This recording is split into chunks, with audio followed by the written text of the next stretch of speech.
Good afternoon, everyone. Monica Muñoz Martinez is a crusader. As an associate professor of history at the University of Texas and an award-winning author, she's an expert on the history of racial violence and policing on the US-Mexico border.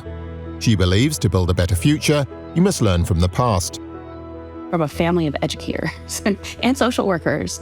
And so, my mom worked in the public education for over 35 years, taught me not just the importance of public education, but also what giving people access to a quality education can do for social transformation. I learned about the importance of public history and its ability to impact communities and inspire new generations. Martinez is a founding member of the non-profit Refusing to Forget and the research project Mapping Violence, which raises public awareness of historical violence and systemic racism against Mexicans in the Texas borderlands. Of course, racial tension in the region is an ongoing issue. In 2019, Martinez testified to Congress on discriminatory border policies.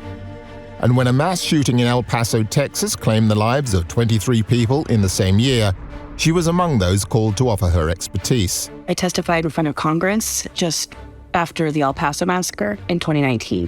And I was asked to speak as a historian about the long history of anti-Mexican violence by vigilantes, by law enforcement. I was also asked to speak about my expertise in studying what are the social dynamics that allow that kind of hate or racial violence to emerge.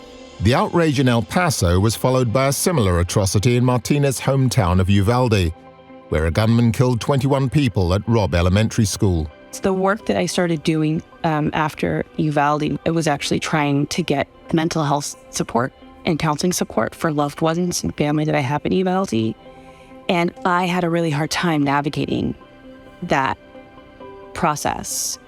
And so if I'm having a hard time and I'm removed, I'm in another city, I'm somebody has received multiple higher education degrees. If I'm having a hard time navigating the bureaucracy for getting people help, then how many other people are struggling and how many people will give up because it's too hard? Realizing there's no playbook for such a tragedy, Martinez and a number of her academic colleagues became community advocates.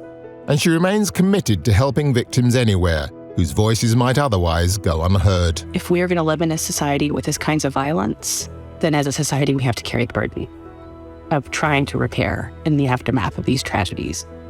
It has to be both. It's moving for change, but also carrying the burden of helping people piece humanity back together. Hey, thanks for watching. If you like this video, check out these other videos from USA Today to stay up to date with all the latest news.